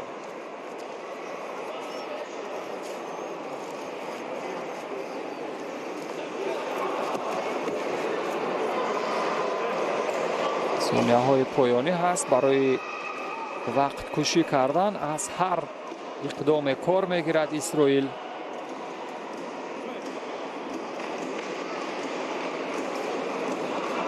ин ҳам охирин шансе хоҳад буд барои баробар кардани натиҷа ё як вазари гирифтан барои Эмомризо. мавқеият ва ин ҳам бардошта задани цури гоши натиҷа бо ҳамон як вазаре бар суди Исроил Раҳимов ба поён мерасад. Исроил барандаи медали биринҷии дуюм мешавад.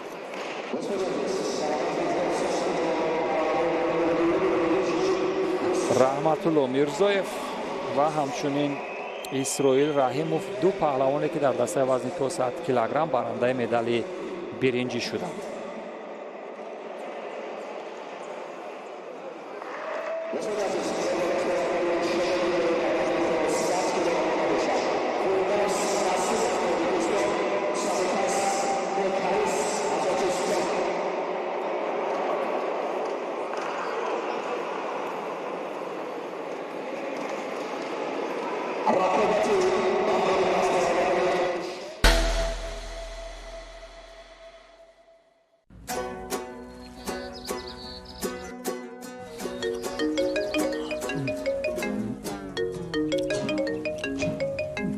алло, шарипов дар ҷои кор ҳастед? зуд маоши кормандонро гузаронед. хуб шуд аст раисҷон. бо Эсхата бизнес амалиётҳоро аз ҷои нишаст ва дар вақти дилхоҳ гузаронед. бонки Эсхата бо ҳам ба сӯи комёбиҳо.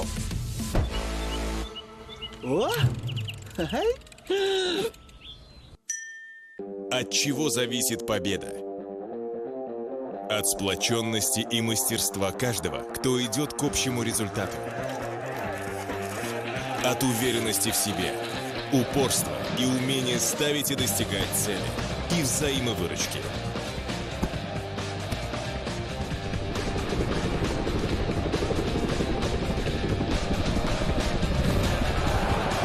Иди к победе.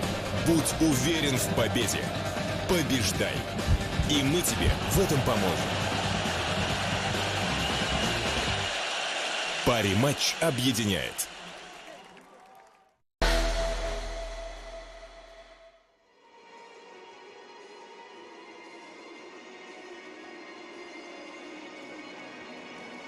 инак финал дар дастаи вазни то 100 килограмм ҷоми президенти ҷумҳурии Тоҷикистон оид ба ҷудо дар соли 2022 шаҳри Хуҷанди вилояти сухт дар Тоҷикистон, ҷое ки Фирдавс Насимов паҳлавони тоҷикистонӣ бо ҷудогии сафед ҳаст ё либосҳои сафед дорад. Фирдавс Насимов дар баробари Садукас Бекариси ин чеҳра ки бо либосҳои кабуд мушоҳида мекунем дар финал қарор дорад ва Фирдавс Насимов ҳам имрӯз бисёр дурахшон буд. бубинем дар финал чӣ иттифоқ хоҳад афтод. ин ҳам шояд ягона финале бошад ки варзишгарони ғайри тоҷик шанс доранд барандаи нишони тилло шаванд ва он ҳам варзишгари Қазоқистон аст. дигар дар ҳама финалҳо паҳлавонони Тоҷикистон медалҳоро аз они худ карданд.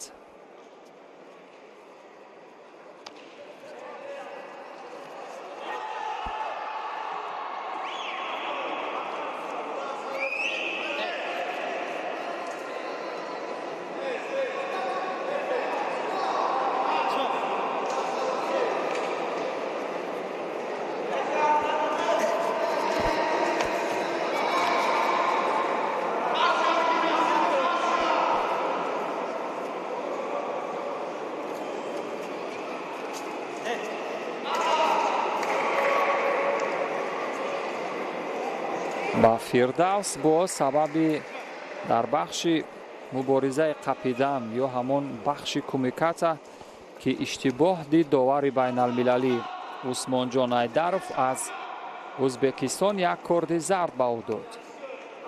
финал ҳаст. ҳар як ҳаракоти гӯем сусту заиф метавонад дар мағлубият сабаб шавад. як амалкарде сурат мегирад ба самти чап бо равиши осото ва як вазари барои Садукас. Садукас ба аввалин тиллои хориҷиён наздик мешавад. Садукас Бекарус ورزشگری که روی تصویر میبینیم 21 سال سین دارد. یکی از جوانانه که ببینید سینش خیلی جوانتر است نسبت به فیردوس نسیموف. اما اجرای اصول معمولی رو ببینیم وزری هست یا نه، داور به هر حال وزری داده. سادوکاس بکاریسی 21 ساله ببینیم در 15 اشتراک که در رقابت‌های بین المللی دارد. یکی از پهلوانان نامی قزاقستان است. در المپیادای جوانان سال 2018 در بوئنوس آیرس ارژانتین برنده نشان طلا شده بود. ورزشگر ماهر است.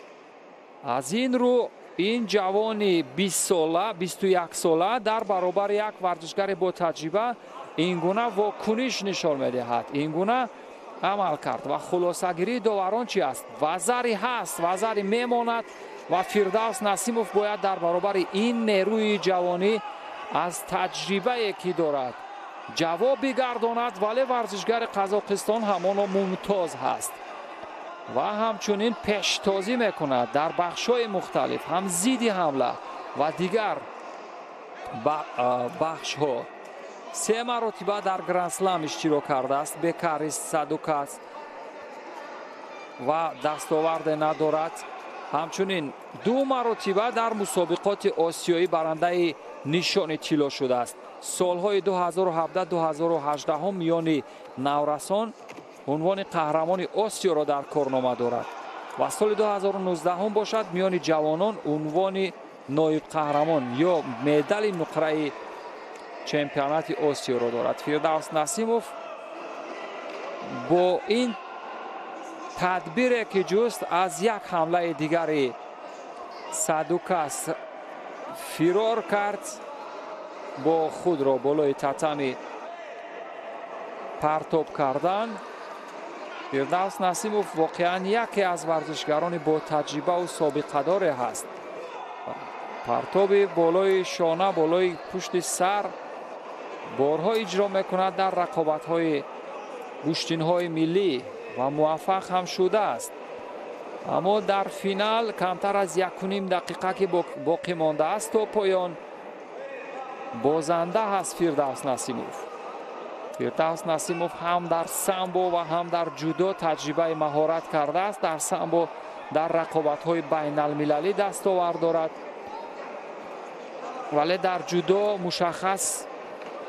مشخصا در رقابت‌های فصل‌های جودوی جهان هیچ دستاورد ندارد فیردوس، ولی اشتراک کرده است در فصل‌های سیر جودوی جهانی.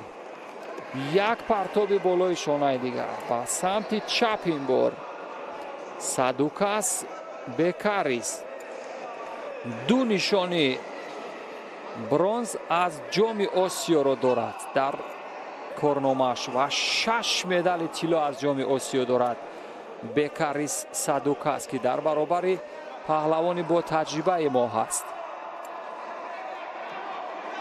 وقت که پشت سر می شود ورزشگر قزاقستانی را همانا به نشان طلا، اولین طلای خارجیان در این مسابقات میبرد و جای شک و تردید نیست که یک ورزشگر مهمان هم از سرزمین ما مدال طلا به خانه خود ببرد و این از فیردوس نسیموف بستگی دارد. اگر 30 ثانیه پایانی را سودبخش استفاده کند، در این 30 ثانیه برتر باشد، بیشتر حمله کند، ضربه فنی اگر داشته باشد، پس احتمال دارد که مدال طلا را از مشت سادوکاس زده بگیرد. اما فرصت ها که پشت سر می شوند، ببینید پایزنی به سمت راست موفق نمی شود. جفت دستان حریف را هم از سر آستین گرفت، اصول دوست داشته خود را اجرا کرد فیردوس، ولی نیروی جوانی این ورزشگر قزاقستانی زیادتر بوده است. کمکاری به نوبت گرفته می شود. ثانیه های پایانی موقعیت و این هم راه فرار است با وسیله که وقت کشی میکند پهلوان قزاقستانی و هم راه فرار را بسیار خوب میجوید. به همین ترتیب اولین پهلوانی که از خارج کشور برنده مدال طلا می شود در مسابقات نهمین جام پرزیدنت جمهوری تاجیکستان اوید با جودو، این هم به کاریز صدوکاز، جودوکار 21 ساله قزاقستان یا پهلوان 21 ساله قزاقستان که در فینال پهلوان نامی تاجیکستان فردوس نسیموف رو برنده شد یا او رو مغلوب کرد و نشان طلا را به دست آورد. از زاویه های گوناگون هم نوارهای سوس کرده شده را خواهیم دید.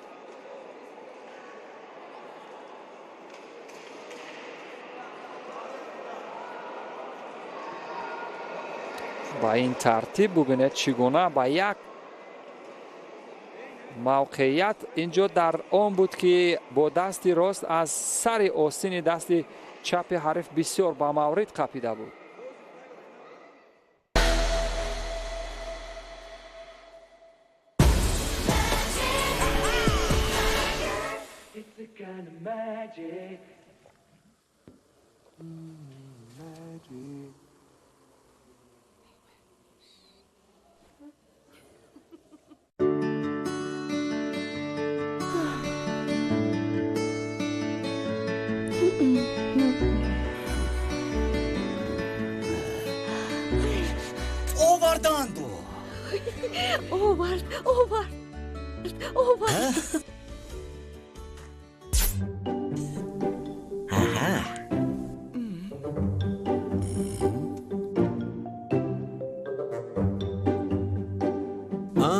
صرفه کرده سامسونگ قلبکی خریداری کردی پسرم. در تلویزیون‌های اصلی نام تجارتی سامسونگ چسبانده نشده است، بلکه در قوطی چاپ شده است. شروع از سال 2021 این اکو قوطی ها بدون رنگ و نقش ها در آن درج شده است.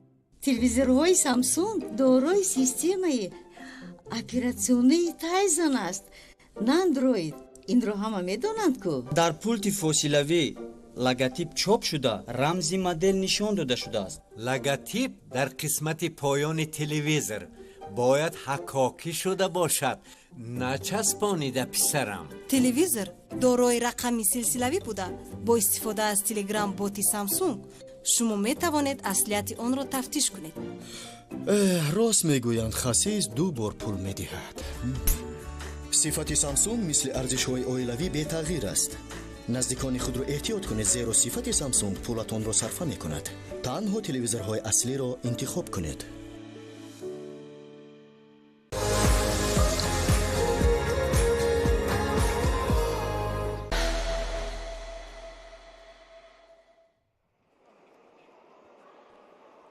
داداخان قربانعلیف یک اجرای اصول میکنه به سمت چپ. داداخان قربانعلیف پهلوان ناماشنای تاجیکستانی که هنر و استعداد او بیشتر در رقابت‌های گشتین ملی سنتی تاجیکان در آستانه تجلیل جشن نوروز بین المللی در گوشه و کنار تاجیکستان ویرد زبان‌ها بود و او در برابر ابراهیم المرادوف، این جوانی که نیروی تازه جوانی خود را احساس میکند. کارد زرد جزا از سوی داور مرکز فرهاد رحیموف و المرادوف داده می شود. موقعیت یک کوچیمت دیدنی پان اوج فنون جودو در آمد از سوی داداخان قربانعلیف. بسیار به مورد قپید حلوک رو بسیار خوب انداخت. این پهلوانی که نیروی جوانی داشت نتوانست در برابر داداخان قربانعلیف بیستد، اما داور میگوید یک بار نوارهای سوس کرده شده رو ببینیم آیا در حقیقت ایپان بود یا نه. چنگال بسیار محکم، بله ایپان است به فکرم، ایپان است به فکرم، دیگر جای شک و شبهه نباید باشد. بسیار با سرعت اینجا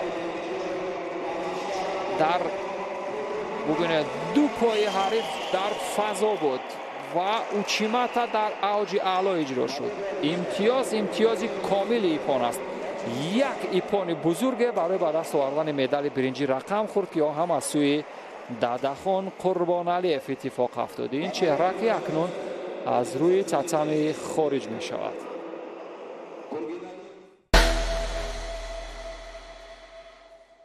اقدام بخشیده به 31 سالگی استقلالیت دولتی جمهوری تاجیکستان. امانت 31% در 21 ماه. مبلغ امانت از 100 سومانی. پرداختی هر ماهی فایسا. امکانیت پر کردن امانت.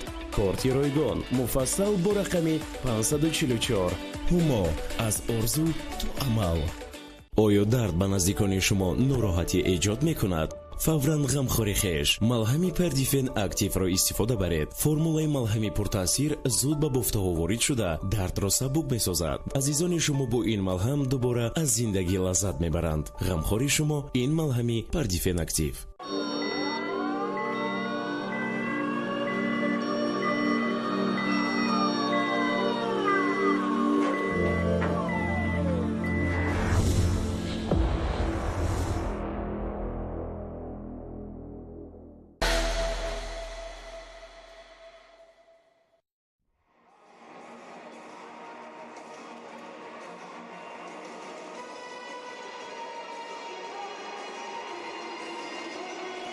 پهلوان قزاقستانی با جدوگی سفید تورگینالیف جامبول روی تصویر مشاهده می‌فرمایید. این هم طالب جان تایروف پهلوان تاجیکستانی برای به دست آوردن مدال دوم برنجی سنگین وزن‌ها مبارزه می‌برند. داوری درجه جمهوریوی فریدون استاپیروف این رقابت را داوری می‌کند و ببینیم چی اتفاقی دیگر اینجا خواهد افتاد.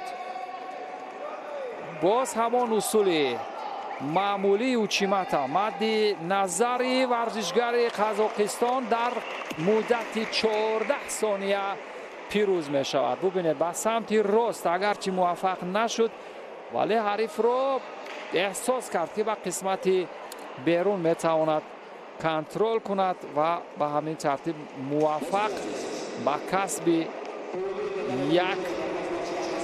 امتیاز جذابی ایپان شد و برنده مدال برنجی دوم گردید. تورگینالیف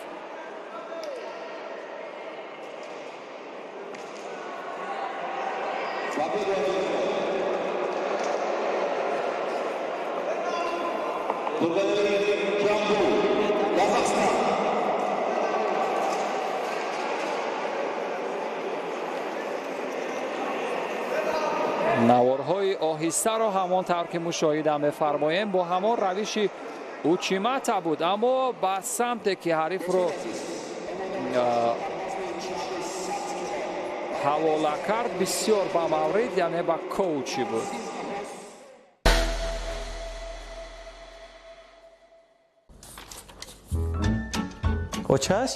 آچش تلفن بیار. حاضر تست کن قدم‌های اولش هست. لحظه‌های مهم حیات رو از دست ندهید. اقدام دسترس از الف از 12 تا 21 سپتامبر تلفن ها رو تا 24 ماه بنسیه با کمیسیه پس گیرید تا 2500 سومانی تنها با شناسنامه بخرید. فرصت رو از دست ندهید. مفصل در سایت alifshop.tg یا به رقم 900 زنگ زنید. Big Sanders бургери калон аст иборат аз 3 стрипс, панири дукарата ва сабзавоти дару тоза ки дар зери соуси махсус дар булочкаи бриош тайёр карда шудааст. Танҳо дар KFC. Акция бурди афсонавӣ аз бонки Эсхата ва Виза. Се рохат ба Туркияи офтобрӯ, се рохат ба Мисри пурасрор, 6 рохат ба шаҳри афсонавии Дубай ва 4 iPhone 16 Pro Max ғолибонро интизор аст. бо корти визаи бонки Эсхата дар нуқтаҳои савдою хизматрасонӣ ва ё интернет ба маблағи накам аз 100 сомонӣ пардохт намуда иштирокчии аксия гардед. шитобед, имконияти бурдро аз даст надиҳед. бонки Эсхата бо ҳам ба сӯи комёбиҳо.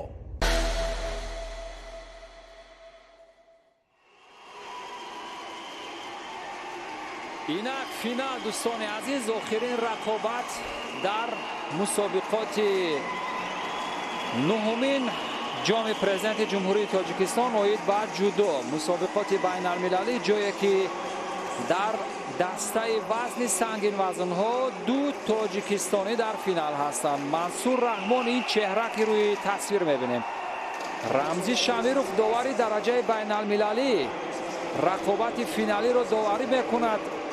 فرزین حسینوف یک تن از پهلوانان نوروسته که واقعا بسیاری ها را غافلگیر کرد. در همان لحظه اول منصور رحمان با یک حرکت معمولی حلوک داخلی به اون نزدیک می شود، توموی نگ اجرا می کند اما موفق نمی شود. در بخش کار در زمین هم حرکات دیگری را به سابان می رساند.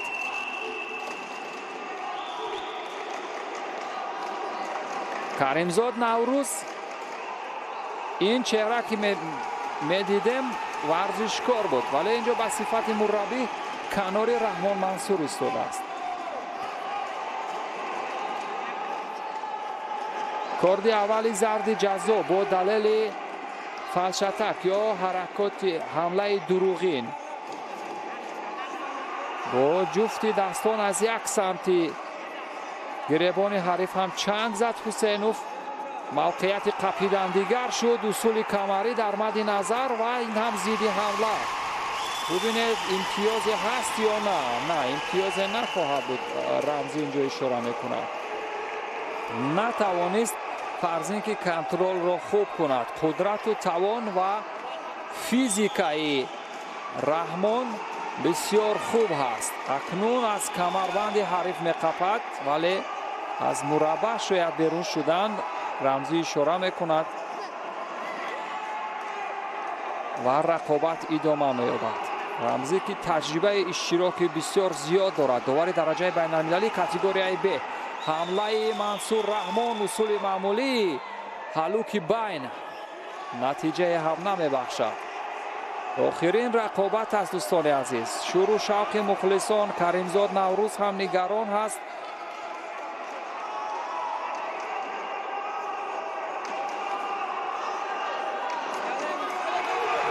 ببینید موقعیت خوبه از بخش قپیدن حریف میخواست که استفاده کند. حسین با سمت چپ میگذرد نمیتواند. اقتدار رحمان منصور زیادتر هست در این رقابت. این هم مخلصان که با یک صدا فرزین میگوید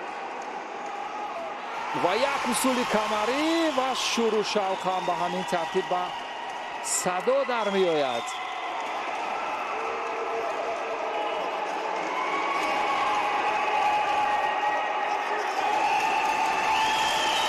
فرزین واقعا امروز بسیاری ها رو حیرت زده کرد با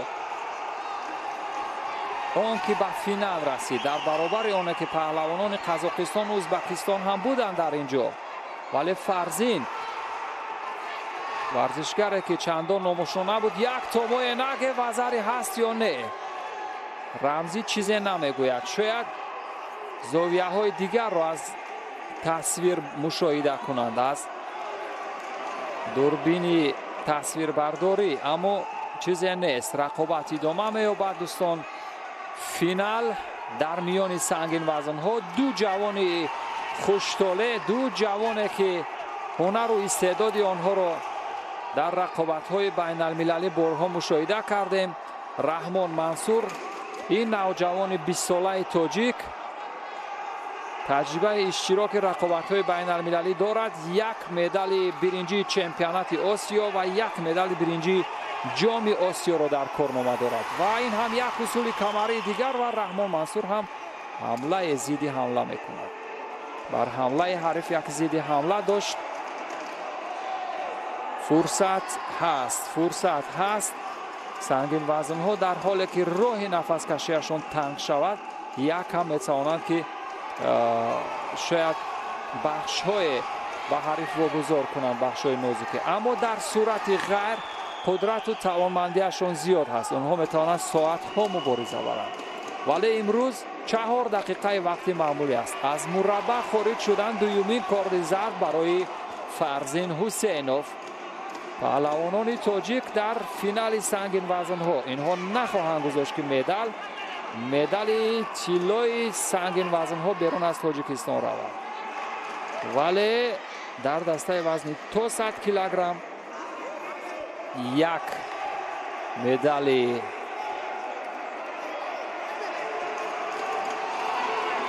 тилло ба қазоқистон рафт дар дастаи вазни то 100 кило.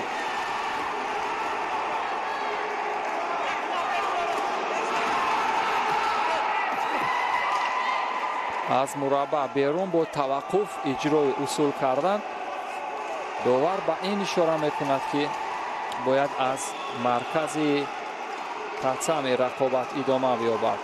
ним дақиқа ё 30 сония камтар то поёни вақти асосӣ. ин ҳам амал карди ҷаззобе ва зари Раҳмон Мансур асикоми ваза бо як осотогари ва асикоми ваза. дар ин ҷо ба назар мерасад Раҳмон Мансур қудрату тавони нерӯи ҷавонии худро бар рӯи Фарзин Ҳусейнов бикашад ва ба ҳамин тартиб дар корномааш як медали тиллои дурахшонеро рақам мезанад. наврӯз каримзод ҳам хеле хурсанд мешавад ва Раҳмон Мансур бошад хеле шод мешавад аз ин ки дар як рақобати байналмилалӣ баранда мешавад. ҳамтимҳои Раҳмон Мансур ҳам бисёр шод буданд аз ин ки Раҳмон Мансур дар ин ҷо баранда шуд. ин ҷо месазад дӯстони азиз, наворҳои оҳистаро бубинем, наворҳои сӯзкардашударо бубинем ки Наврӯз Раҳмон чӣ гуна як амалкарди ҷаззобу дидание дошт ва ҳарифро зарбаи фаҳнӣ кард. ҳаллуки маъмулии осоторо истифода кард дӯстон. агар иштибоҳ накунам ба ҳар ҳол хоҳем дид. наворҳои оҳиста сӯзкардашударо мебинем. варзишгари 20-солаи Тоҷикистон Раҳмон Мансур хеле хушҷило буд дар финал. бале аз осотогаре истифода кард дӯстони азиз ва баъд аз он ки мавқеият шуд бубинед чӣ гуна инро осотогаре мегӯянд дӯстон. ҳаллуки маъмулии беруна ва дар гӯшаи дигар Халиловро, Ҷамшед Халиловро дидем ки аз шодӣ зипои ҷасту хез дошт. ду равиш осотогари ва асикоми ваза дар ду бахш аз рақобатҳои ҷудо мумтоз буд. Раҳмон Мансур ба ҳамин тартиб баранда шуд. маросими тақдими ҷавоиз боқӣ монда дӯстони азиз дар ду вазни дигар. маросими ҷоизасупориро бо ҳам хоҳем дид ва баъд аз он бо шумо хайру хуш хоҳем кард.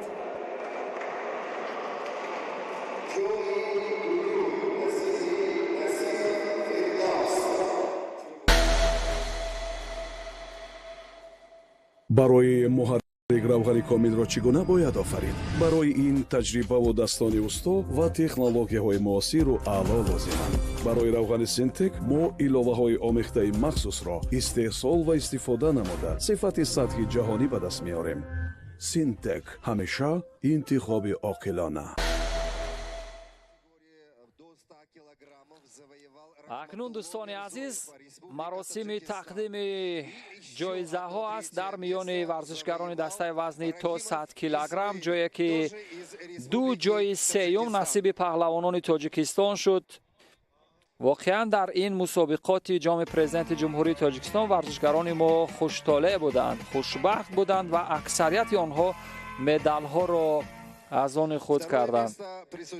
Раҳматулло Мирзоев ва ҳамчунин Исроил Раҳимов ду медали биринҷиро аз они худ карданд. Фирдавс Насимов дар финал зуру тавонаш дар баробари нерӯи ҷавонии варзишгари қазоқистонӣ якам поинтар буд. аз ин рӯ барандаи нишони нуқра шуд, яъне бозанда шуд, бо як вазари бозанда шуд.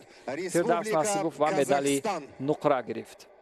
ва ин ҳам Садукас Бекарис паҳлавони 21-солаи Қазоқистон ки бо як вазари ҳамовардашро дар финал мағлуб кард ва барандаи нишони дурахшони тилло шуд ва акнун ҷоми президенти ҷумҳурии Тоҷикистонро ҳам ба даст овард ва ба ифтихори пирӯзии ӯ суруди миллии Қазоқистон ҳам садо хоҳад дод.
яке аз хотирмонтарин ва ҳассостарину ба ёдмондатарин лаҳзаҳо дар ҳоле ҳаст ки паҳлавон ба сифати ғолиб ҳаст медали тилло дар гарданаш овезон ва суруди миллии кишвараш танинандоз мешавад.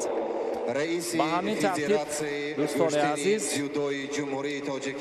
дар дастаи вазни то 100 кило маросими тақдими ҷавоиз ё ҷоизаҳоро дидем ки ба ғолибон медалу ифтихорномаҳо ва ҳамчунин тӯҳфаҳои молӣ тақдим карда шуд ва дар расми ҷоизасупорӣ дар дастаи вазни 100 килограмм ҳам паҳлавонони тоҷик дурахшон буданд ва дар миёни сангинвазнҳо Тургиналиев Ҷамбул аз ҷумҳурии Қазоқистон миёни сангинвазнҳо ду ҷои сеюмро бо ҳам диданд варзишгари Қазоқистон Ҷамбул Тургиналиев боз як ҷои сеюм насиби Қурбоналиев Дадохон аз ҷумҳурии Тоҷикистон. Қурбоналиев Дадохон Қурбоналиев паҳлавони дигари Тоҷикистон ки барандаи нишони дуюм биринҷӣ шуд. Дӯстони азиз, Фарзин аз ҷумҳурии ёдовар мешавам ки ва ду ҷои сеюмро бо ҳам диданд. якумро Дадахон Қурбоналиев ин чеҳраки медали биринҷӣ ба гардани ӯ овехта мешавад ба варзишгари Қазоқистон Тургиналиев Ҷамбул. Дар рақобати ниҳоӣ варзишгари Қазоқистон яке аз сареътарин пирӯзиҳоро рақам зад дар баробари Толибҷон Тоиров дар муддати 14 сония барандаи пирӯзӣ гардид. акнун ба варзишгаре ки медали нуқраро гирифт. Дӯстони азиз, он ҳам Фарзин Ҳусейнов ҳаст. Фарзин Ҳусейнов дар финал дар баробари Мансур Раҳмон бозанда шуд. Ин ҳам паҳлавони гӯем ҷавон ҳаст. шояд умеде бошад дар рақобатҳои бо нуфузи байналмилалӣ барои тими миллии ҷудои Тоҷикистон ва бошад ки мо ҳам шоҳиди қудратҳои ҷадид дар рақобатҳои байналмилалӣ бошем. мавқеи якум ё ҷои якум ва унвони қаҳрамонӣ дар миёни сангинвазнҳо дар ҷоми президенти ҷумҳурии Тоҷикистон ба Мансур Раҳмон мутааллиқ шуд. Мансур Раҳмон медали дурахшони тиллоро ба даст овард ва ба ӯ 40,000 сомон ифтихорнома ва ҷоми президенти ҷумҳурии Тоҷикистон тақдим мешавад ва ҳамакнун як бори дигар ба ифтихори пирӯзии Мансур Раҳмон суруди миллии ҷумҳурии Тоҷикистон ҳам танинандоз хоҳад шуд.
ва ҳамин тартиб дӯстони азиз ин ҳам маротибаи охир буд ки суруди миллии ҷумҳурии тоҷикистон ҳам садо дод ба ифтихори пирӯзии сангинвазнҳои тоҷик ва дар ин мусобиқот паҳлавонон аз эрон ӯзбекистон қазоқистон федератсияи россия ва тоҷикистон иштирок карданд ва ба умеде ки дар ин мусобиқоти номдор ва дар ин мусобиқоте ки воқеан шаъну шарафи тоҷикистонро дар саросари дунё муаррифӣ мекунад дар оянда паҳлавонони номиро бубинем. Дар ин ҷо дӯстони азиз гузориши мустақими мо аз ҷараёни рақобатҳои мусобиқоти ҷоми президенти ҷумҳурии тоҷикистон ки марҳилаи нуҳум буд аз вилояти суғди тоҷикистон ба анҷом мерасад. банда Каримхон Бегматов аз тарафи худ ва ҷамъи ҳамкоронам ба шумо орзуи хуш ва рӯзу рӯзгори хубро таманно мекунам. хайр.